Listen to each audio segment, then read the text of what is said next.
इस news channel पर जो भी वक्ता ने कहा वो उसकी अपनी राय है, जिसकी पुष्टि नेशन न्यूज इंडिया नहीं करता। धन्यवाद। Doctor B R. अम्बेडकर जी को नमन करते हुए, जैसा कि आप सब जानते हैं, आज धम्म दीक्षा का कार्यक्रम पूरे विश्व में ही मनाया जा रहा है। भारत में ना बना के पूरे विश्व में मनाया जा रहा है। ये हमारे लिए बड़े गर्व की बात है कि हमारा अपना जो धर्म है, उस धर्म के लिए हमें समर्पित रहना चाहिए। हमें अपने धर्म को आगे बढ़ाने के लिए, धर्म को आगे बढ़ाने के लिए हमें अपने बच्चों को ये संस्कार देने होंगे कि हमारे जो महान पुरुष थे, उनकी हम संतानें हैं। जो उन्होंने हमें दिया है, हम उनको भुला नहीं सकते। जैसा कि आप सब जानते हैं कि बाबा साहब अम्बेडकर जी ने इस देश का संविधान लिख के सबको समानता अधिकार दे दिया। मैं ज्यादा समय ना लूंगा, मैं इतना ही कहना चाहता हूँ कि हमें तथागत भगवान बुद्ध के त्रिशरण और अष्टांगिक मार्ग को पढ़ना चाहिए, समझना चाहिए, जानना चाहिए और घर घर में इसका जो है स्मरण होना चाहिए। हमें किसी भी धर्म की आलोचना नहीं करनी है। हमें अपने घर को मजबूत करना है, अपने संस्कारों को अपने बच्चों तक पहुंचाना है। यही हमारा आज के इस धम्म दीक्षा समारोह में संकल्प होना चाहिए। मैं आप सबको इस धम्म दीक्षा के अवसर पर हार्दिक मंगल कामनाएं देता हूँ। जय भीम, नमो बुद्धाय। और आरक्षण के जो मंत्री वगैरह बने बैठे हैं, आरक्षण के बल बने हो मंत्री, नहीं पूछता कौड़ी में, झाड़ू पोछा करते होते हर तक की गाड़ी में।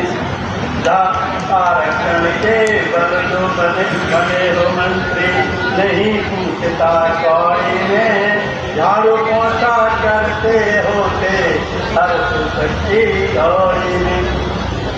तेरी जाल पुरानी जागो, समाज का बनो सहारा, होता ना संविधान देश का, क्या होता हाल तुम्हारा।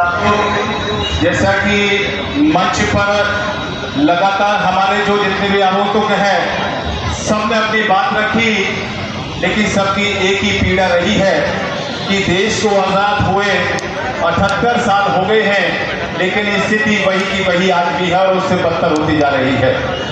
ये हम बार बार किसी भी कार्यक्रम होता है और मंच पर हम इस बात को कहते हैं कि बाबा साहब ने हमारे साथ ये किया, और हमेशा बाबा साहब को हम कोट करते हैं और तथागत गौतम बुद्ध जी के विचारों को लगभग मानते आ रहे हैं। लेकिन उसके बाद भी आज जो हम ये देख रहे हैं कि बाबा साहब ने जो समाज के लिए किया, जो देश के लिए किया, इतने लोग हमारे चाहे वो राजनीतिक के अंदर रहे हो, चाहे वो ब्यूरोक्रेसी में रहे हो, चाहे किसी भी आप देखें, चाहे इंजीनियर रहे हो, कहीं रहे हो, लेकिन समाज को हमें लाभ नहीं मिल पा रहा है। इसमें हमें प्रश्न चिन्ह देखना होगा। ये हमारे लिए बहुत दुखद स्थिति है। आज हम देख रहे हैं कि हमारी सरकारें बनती हैं, सरकारों में मंत्री पद आते हैं, मंत्री शपथ लेते हैं, लेकिन समाज के लिए वो क्या करते हैं वो आप भली बात ही जानते हैं।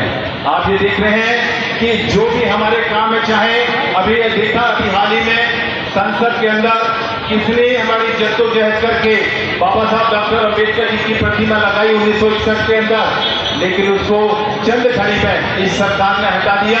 लेकिन उस सरकार में बैठे हमारे ही मंत्री, कैबिनेट मंत्री भी जब उनके पास जाने को हुआ तो उन्होंने तो यही कहा कि भी इसमें हम कुछ नहीं कर सकते। तो ऐसे व्यक्ति जब संसद में छोड़ के भेजेंगे तो बाबा साहब के विचारों को कैसे आप क्या मान सकते हो कि हम बाबा साहब के अनुयायी। तो साथियों, आज हमारे बीच में बहुत बड़ा संकट है। इस संकट से कैसे निदान हमें करना है ये हमें सोचना होगा। और हम यहाँ इस मंच से यही कहेंगे, हम लोगों से जो कि हमारे ब्यूरोक्रेट हैं, ये हमारे जिस भी पद पर है, सरकारी मशीनरी में है, अब ये जिम्मेदारी कम से कम उनको तो उठानी होगी। लेकिन राजनेताओं को हम ये समझ रहे हैं कि राजनेताओं तो शायद हमारी वो अपनी कुर्सी बचाने के लिए या अपना पद बचाने के लिए वो हमारा सहयोग नहीं कर पाते हैं। तो हमारी ज्यादा समय ना लेते हुए, क्योंकि 2 मिनट का समय मिला है, हम यही कहेंगे आज जो धम्म दीक्षा का कार्यक्रम है, इसमें CS भंडारी साहब ने पूरी दिल्ली के अंदर जो जिस तरह से आपने यहाँ पर जो आम लोग को यहाँ सबको एकत्र किया है, आपका बहुत बहुत बधाई हम देते हैं। और आम जनमानस से हमें प्रार्थना करते हैं कि जो भी हमारा अब जो भी हमें निर्णय लेना है समाज के हित में, वो अब आपके हाथ में है, ना कि हम जैसे राजनेताओं के हाथ में है। जय भीम, जय भारत, नमो बुद्धाय।